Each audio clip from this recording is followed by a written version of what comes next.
Hi, and welcome to Teletalk. I'm Liv. And I'm Ben.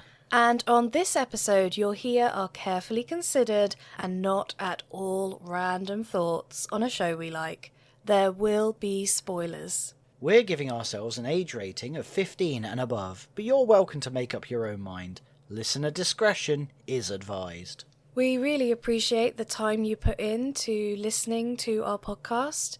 And if you could rate, review and subscribe, that would really mean a lot to us. You can reach out to us on our socials. We're TeletalkPod on Blue Sky and our Facebook page. And our email address is teletalkpod@outlook.com. We'd really love to hear from you.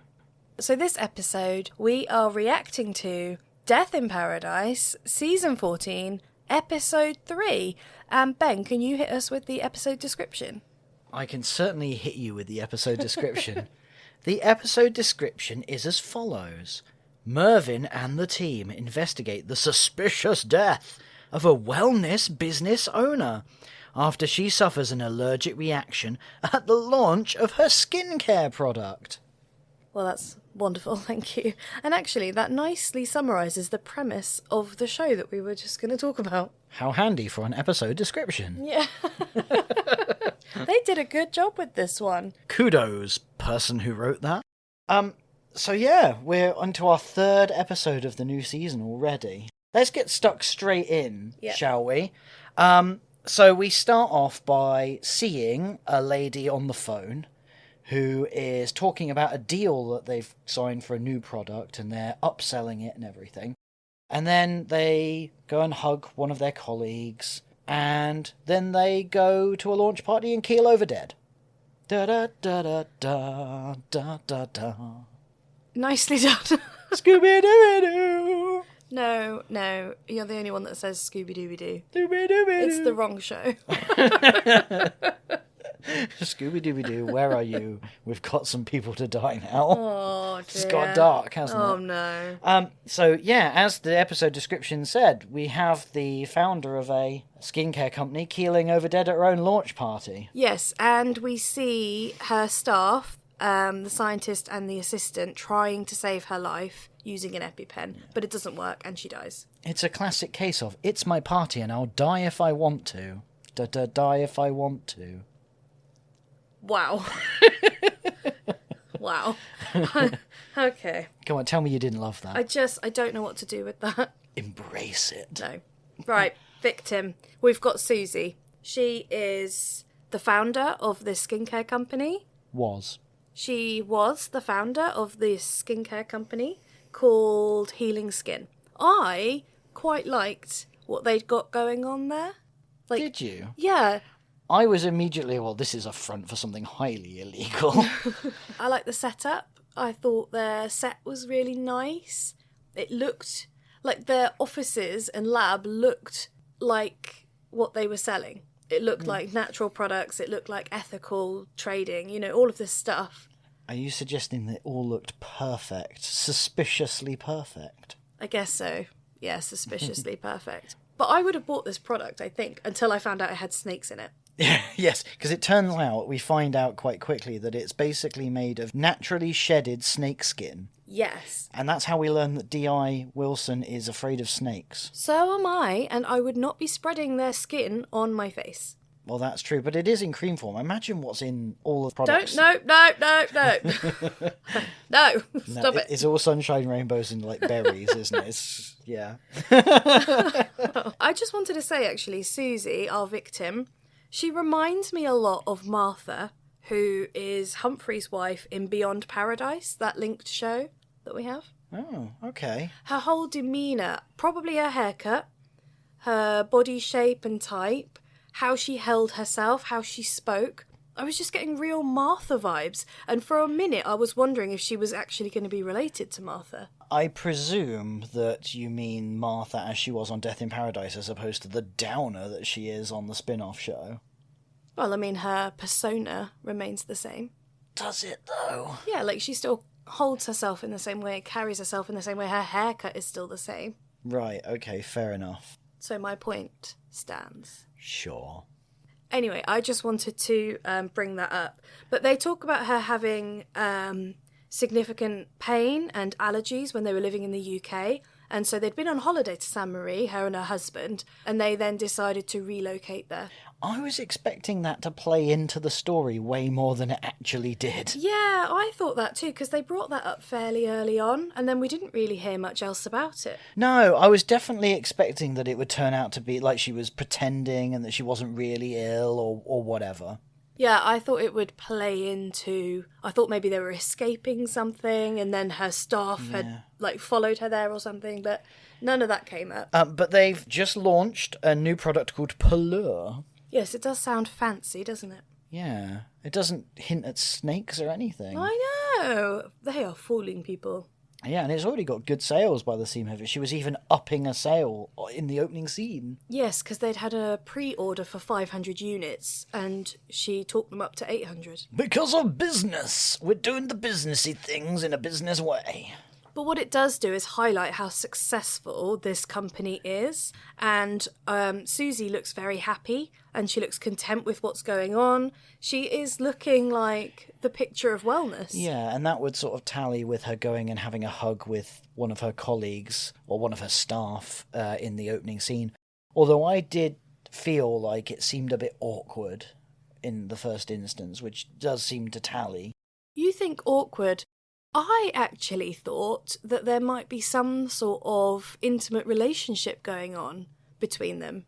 Was there, though? Well, it turns out there wasn't, but all of the women, the founder and our victim Susie, the scientist and the assistant, were all quite close with each other, and I just thought there might have been secondary relationships going on there.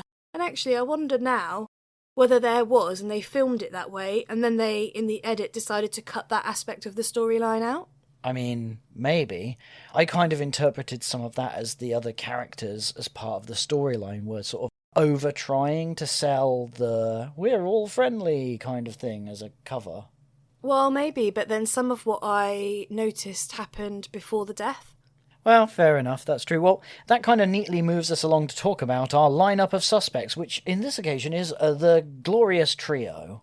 Yeah, back to 3, because I thought 3 was unusual in our first episode, but we've got 3 again in this one. Because once again, they rule out everyone who was also at the party. At the launch, yeah. Yeah, they're not working for the company, and so they must be innocent. Send them home. Yeah, so our first suspect is the skincare scientist.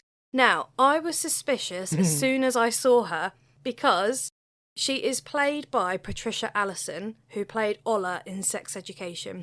So she is this episode's famous person. The famous people in this show either die or they done it. Spoiler alert, she does not die. No, but I was then on high alert for her arc. But can I ask you a serious question? Okay. Did you like her character? I did. Well, that's a real, Bermuda Triangle of portents, because if they're famous, then, oh no, that sort of doubles down, doesn't it? Does. Yeah, it was foregone conclusion. Yeah. Really.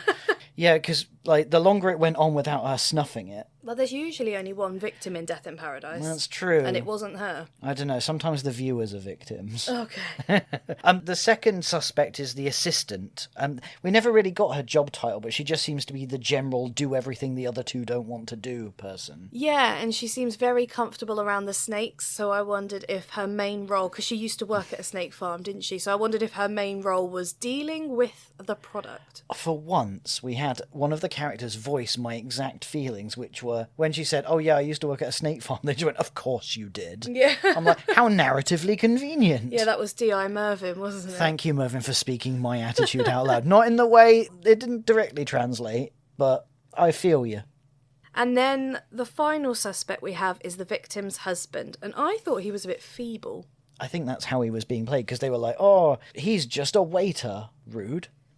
They basically like, just a waiter. Well, I suppose they were highlighting that he didn't have anything to do with the business. And actually, for a good chunk of the episode, we weren't even particularly aware that Susie, our victim, had a husband. Did she really have a husband? I feel like he was a bit of a non-entity. Yeah, well, I mean, they had a legal contract, I guess. Yeah. Just implying or inferring the marriage license being a legal document. Oh, right, I see what you mean. Yeah. So, what we'll do, as we do normally in these reactions, is we'll go through the means, motive, and opportunity that plays out up to the point of the big reveal. Yeah. So that we can sort of plot out what we could possibly interpret or know up to that point. Then we'll talk through where they tell us we were all wrong. Yeah. Yeah, love that. Okay, so starting with means then. So the audience finds out that Susie dies from a peanut allergy. Well, she dies of anaphylaxis. Oh, that's true. She dies of anaphylaxis. She has a peanut allergy. That everyone knows about. But it turns out that Susie has been fasting because she's on this intermittent fasting regime, and the whole of that day was due to be a fast. Yes, and so the police are somewhat baffled by the fact that she has peanut oil all around her gums and her tongue, despite the fact that she was fasting. How is this possible? Yeah.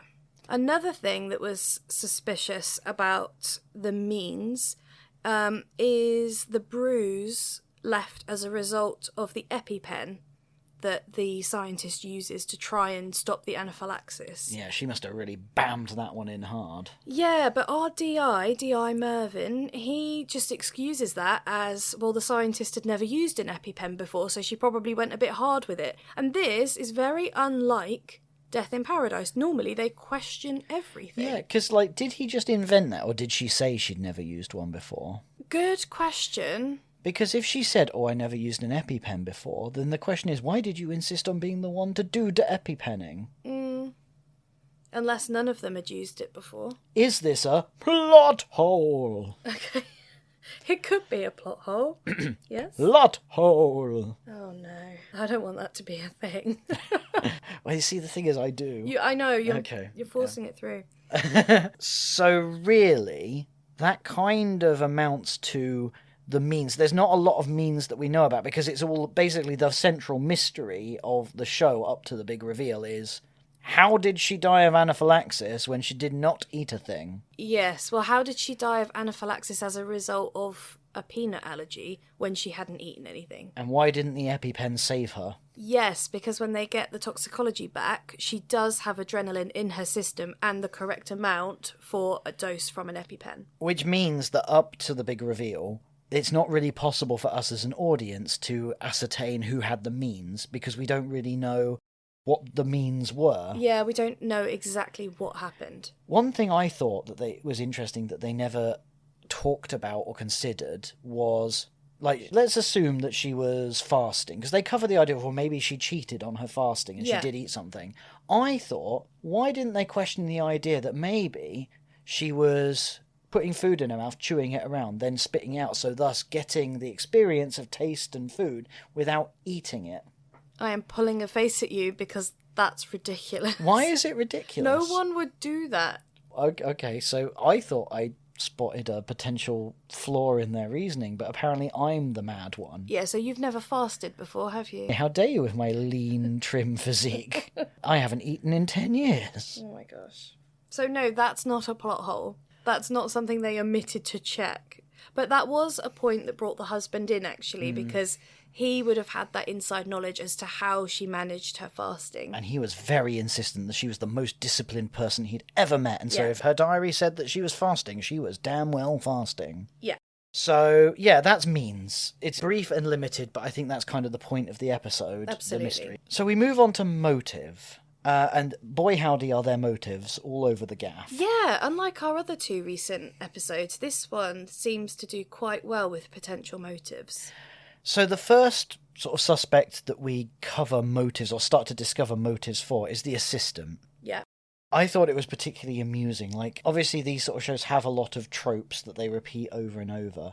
And we got an absolute Stonewall classic of the assistant first talks to the police when they're sort of looking around the premises. Yeah, and she says, we're an open book, go wherever you want. And then they walk off, and I was going, wait for the big lingering concerned reveal. And, they linger, really good linger on her looking really stressed, and then cut to her immediately shredding documents. Yeah. Wow. Yeah. I think she might be hiding something. Absolutely, absolutely. And we find out that she is dealing snake venom as a drug. We don't know what kind of effect the drug is supposed to have. It has drug effects. Yeah, but is it a hallucinogenic? Is it just a relaxant? It's an up-and-coming party drug. It's hot on the scene. Okay. It has some sort of effect, and people go crazy for it. But one, she stresses that you have to be very careful with the dose. Yep. Because if you get the dose wrong, it'll kill you good. Well, she didn't say that. She just said it would mess you up. Yeah. But the way they put that together, that she's dealing these drugs, is by a bit of policing work, because D.I. Wilson very early on finds a diary in the victim's bag with an infinity symbol on it. Mm-hmm. And then later on, as part of the sort of side stuff, the new recruit, Seb, is trying to close down a rave, and he finds little drug bags with that same symbol on, and they go, "Whoa, that's the same symbol!" Yeah, they do. And that sort of ties in a little bit. But also, they arrest the assistant for this, and she says that she only makes £100 or £200 from it. Yeah, very low level. It's sort of a side hustle to upper income. Yeah, which they don't believe because they've got paperwork that suggests she's making thousands from it. So yeah, that's sort of like why the discrepancy? Was she just underselling it? Yeah, and she does look a bit confused in the cells, but they sort of leave that there. Yeah, it's sort of left hanging that the idea that she might have killed the victim, Susie, to prevent her reporting it, or some sort of drug-related something or other. Yeah, or firing her. I didn't think of that. No. Okay, so the husband, we find out that Susie has given him divorce papers, and he's written no on them. Which, to be fair, is as succinct and direct as you're going to get as a response. Yeah, and it's in bright red pen, isn't it? So there's these, obviously you can't read the papers, but it's just A4 paper with lots of black writing on it, and then just bright red no. I think the most suspicious thing is, doesn't he know you're meant to fill those out with a black pen? You don't use a red pen to fill out a legal document. Well, he hadn't really filled it out, had he? He'd just written no on it in a random spot. I mean, I was willing him to either be the murderer or an extra victim at that point. You've got to follow the rules, my man. Yeah, so I suppose his motive would have been that if she's divorcing him, if he can't have her, no one can. Yeah. They explored that a little bit. And then the other motive, of course, would be the inheritance of this business. Yeah, because they point out that if he's being divorced, he would lose out on the income, the impending massive income that her incredibly already successful business was going to have. Yes, and the success of the business is very important in terms of motive for this whole thing. Need remind you, he is, to quote, just a waiter. Yeah. Outrageous. And then we have our scientist, the aforementioned Patricia Allison, playing this character. And of course, we start to find out about her motives last of all, so that's also somewhat suspicious. Yeah, and we find out that Susie had made her director of the company, and then about a month later removed her as director of company. Was it a month? I thought it was a week. Oh, I thought it was a month. It's 1 unit of time. Yeah. It's either, 1 month or 1 week. A short period of time. Yes, and they question her as to how she felt about this.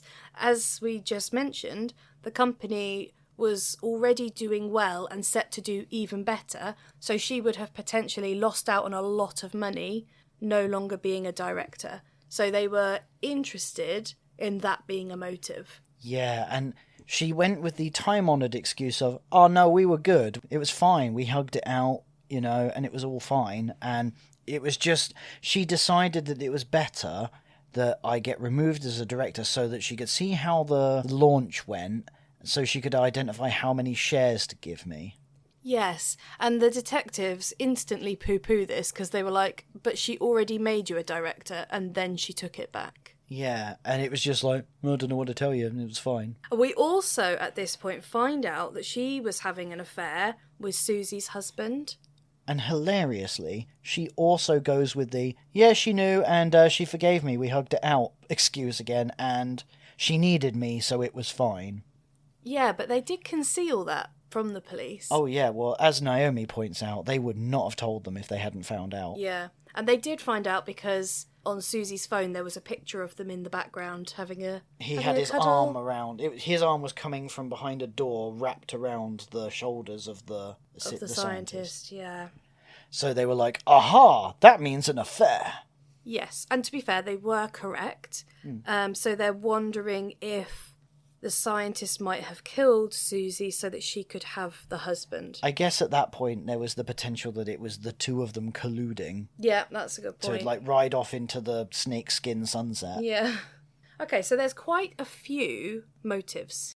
Potential motives. Yes, and so with opportunity, again, it's a little bit limited. Because we don't know how she was killed, it's difficult to ascertain opportunity. The closest thing that we have is that she died at the launch party. And so the scientist and the assistant were there. Yep. The husband, as far as we could tell, was not. Mm-hmm. The thing is, the launch party we saw before we knew the husband existed. Yeah, well, also, we have to remember that this was a very sudden, quick death. So the husband is pretty much ruled out at this point because he wasn't there. Yeah. And then I did think at this point that the scientist had been left alone with the victim because she sent the assistant to go and get the EpiPen from Susie's bag and she was left alone with her. And classic whodunits is whoever gets left alone with the victim for that short amount of time has an opportunity to do something else. I mean, this is assuming that everyone else at the launch party just, evaporated at that moment as well. Yes, because there were quite a few guests there. I presume that when she keeled over, everyone else just went, to the sea! Yeah. And they just strode into the sea and were never seen again. Or ignore that, we'll just eat the buffet now. It just feels like if someone was being administered with an EpiPen or stuff, just natural human curiosity would mean a few of them would hang around. Yeah. Well, if they did, the detectives certainly didn't have interest in them as potential suspects. The thing is, we've complained about this for 3 episodes in a row. Yeah. But the problem is, because it's a show that's written, they're always proven to be right to rule out the randomers. So it's sort of frustrating because we're going, well, this seems like flawed policing, but they always get their person. Yeah. And so it's it validates it, but it shouldn't. Well, they're really good at their job. I really hope that one day they'll write an episode where they just discount all the randomers, and it eventually turns out to be one of the people that they just pretended didn't exist. It'd probably be a terrible episode, but To be honest, actually, now that you're saying that, I think they did do that. Who was that detective before Neville? That was D.I. Mooney. Yeah, I think one of those episodes was like that with him. And I remember going, well, that was rubbish. Oh, well, there you go. Yeah. I'll have to go back and rewatch it just to get my fix. We'll have to start from season 1 and go all the way through. But what's annoying is that shows that they're self-aware enough to know it, but they're still writing it that way. Oh, it's worse. And then we can just ignore that. Sure. Ignore that. I'm going to ignore that by ploughing on with key evidence. We've actually got quite a lot of it. Yeah. I think it's like they're sort of compensating for the lack of opportunity and means information. We're going, here is a lot of evidence. Yeah, so the first thing we have is the peanut oil that they find on her gums and tongue.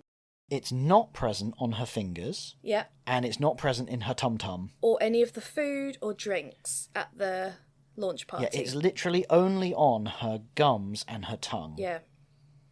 Then we have the infinity symbol found on the snake venom diary and the drug packets. Yes. That essentially connects that diary and the drug, and it was found in the victim's bag where the EpiPen was.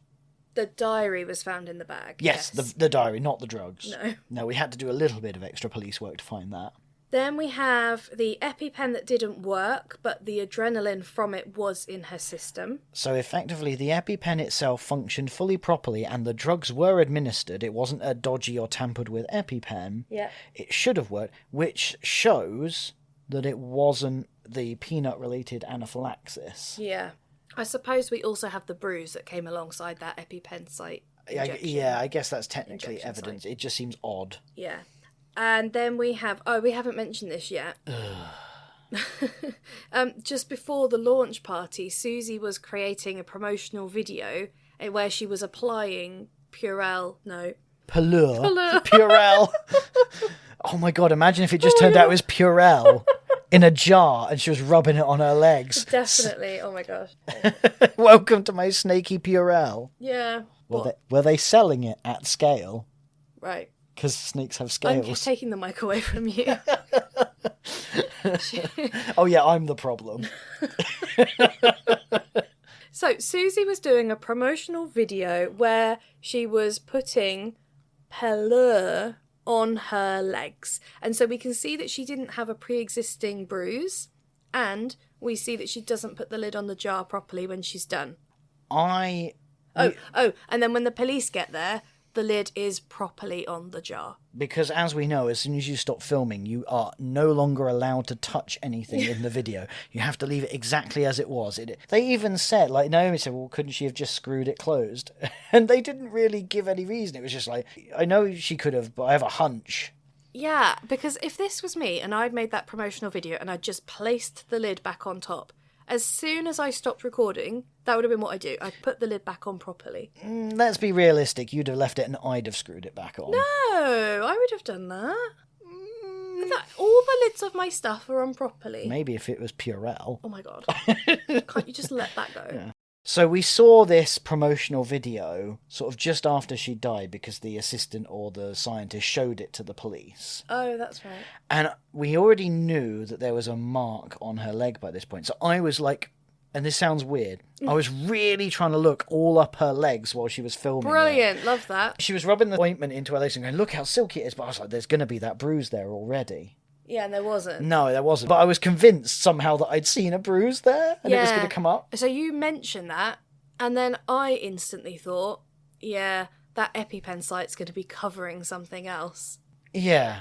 That scientist would have done something to hide that site. Because in the last episode, we had a 2-site thing. And that's why I was like, they're not going to do that 2 episodes in a row. They did that last episode. They can't do it twice. Yeah, because last episode, we had that pin prick that was then, when the pin was removed, he put the stab wound in with the knife. And then this episode is the same thing. We've got something happening and then it being covered up with the EpiPen. Well, at that point, we think that might have happened. Yeah, well, let's move on to the solution. Spoiler, the famous person did it. Yeah. Our scientist character did it.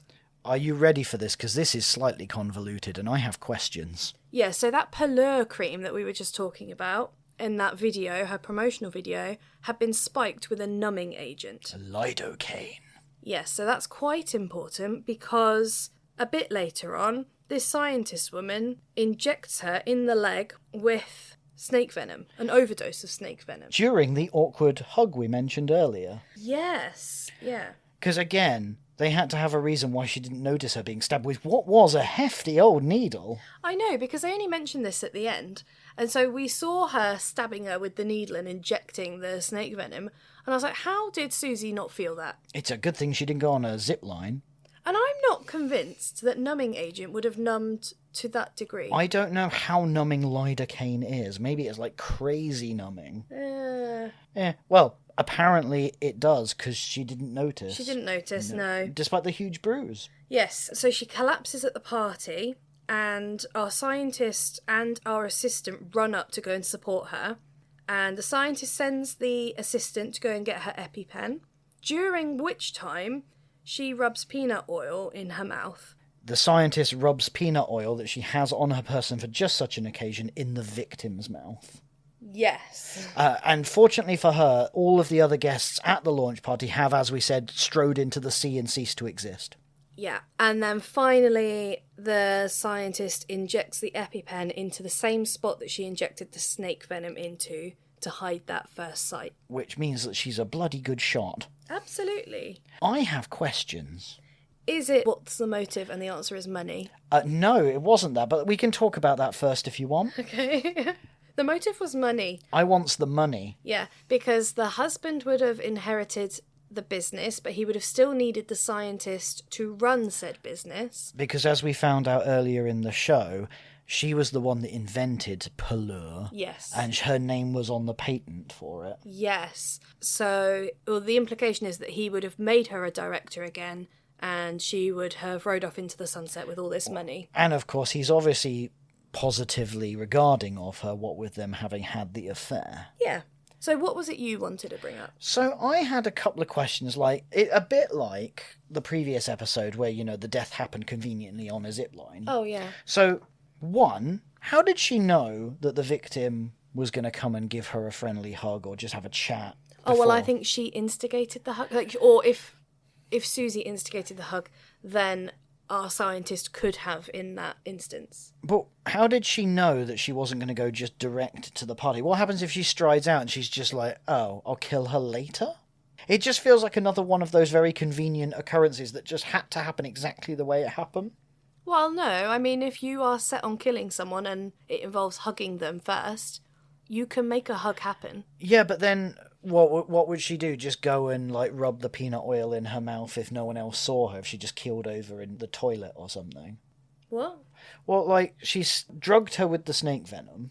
During that hug? Yes, but suppose she hadn't come in to see her at that point and she just stabbed her separately, or if she'd have nipped to the loo before she went out to... It just seems very convenient that she died at that exact moment for this plan.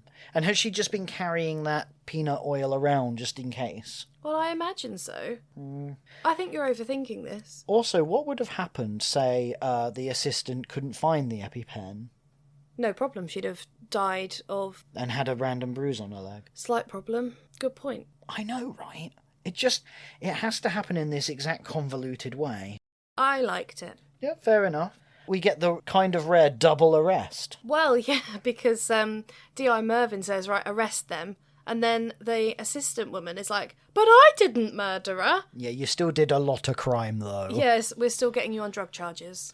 And she's like, oh. I did appreciate the nod to vague realism of like, oh yeah, we're not just going to let her off. Yeah. Ah, sucks to be. So the only person that was innocent, and I use that in quotes, was the husband. Yeah. He was obviously just, too dim. But we have seen this in this show before, where actually they can end up arresting every single suspect for different reasons. Like they should have done in the first episode with the family of the Wrong'uns, because of all the historic crime. Shall we move on then to the subplots? Yes. So the main sort of most affecting subplot, broadly, is that there is a lot of tension amongst the team.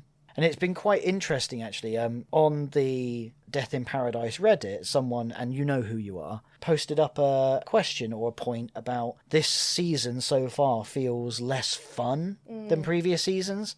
And that's really true. And it made me think about it quite a lot. And I think the reason for that is largely to do with this bickering.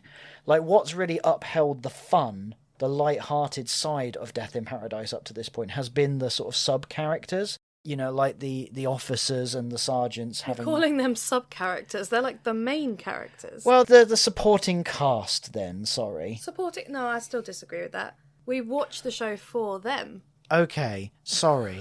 So it's been the officers and the sergeant sort of having a fun, chatty, cheeky relationship like you have with Marlon when he was there, or Dwayne and things like that. And, whether you like an individual character or not, and they come and go, but there's always been that camaraderie and that fun and that playfulness. And that's gone. Like, you don't get any of the fun from the Sergeant Naomi, because her and D.I. Wilson are bickering constantly because she hates that he doesn't like the island. Yeah. And Darlene isn't bringing the fun, despite Seb doing his best. Yeah, and I thought that was going to be quite a fun relationship, and I suppose it might get there, but at the moment, we're very much not there. Yeah, the season is young, so it might well turn around. They've shown a few green shoots of that sort of thing, like with the D.I. Wilson sort of saying thank you and sorry to Naomi towards the end of the episode, but the preview did show her shouting at him again next episode, so, 2 steps forward, 1 step back. But like we mentioned, there's been more sort of fractiousness because the commissioner is lashing out at everyone. Yeah. He is not his same comedy gold, because he was always very serious, but it was sort of a punchline. Yes, or a it foil. was more deadpan, wasn't it? Yeah, he was often a foil for humour of the other characters. But now he's just being a dick to everyone. Yes, and I wondered if some of this lack of cohesion within the team is because we've got so many new characters. We've got a new DI and a new officer, and they've written them both to be almost opposites of each other. One very grumpy, one very happy, but they've put the grumpy character in the position of the DI, so he's in charge of the rest of that team, and he therefore sets the tone, and then anything funny that Seb does is sort of overlooked or looked down on. And if they wouldn't have also been doing the concurrent storyline of Darlene being frustrated with Seb, I think it would have been okay, because you could have had those two going off and sort of being playful and maybe being a little bit silly and a little bit sort of comic relief. Yeah. But you don't. You get her being stressed with him and the relationship at the same time between D.I. Wilson and Naomi being stressful. So there's no let-up. And the commissioner then on top of that. Yeah, and like towards the end of the episode, you get Catherine, the mayor, coming and shouting at him a lot for being a dick. And I was just like, oh God, it's like Mummy and Daddy having a fight of the show. Do you know what I mean? It's like, oh God, even Catherine's being angry. Yeah, because it's always been that relief, that Friday night, start of the weekend, something light-hearted to lead you in, you know, and it's missing that.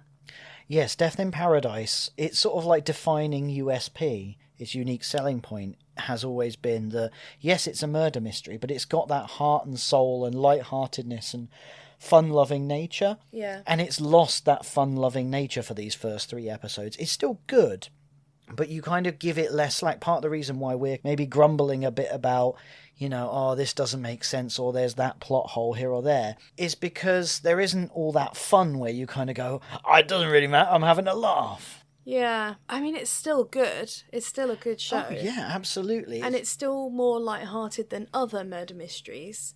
But I certainly see the point of the Reddit user that you mentioned. Yeah, it feels so far less light-hearted and less fun. And to be honest, I hadn't particularly noticed, but they are right. The other major side plot is the continuing investigation by D.I. Wilson into his mum's death. Another cheerful subject. Yes.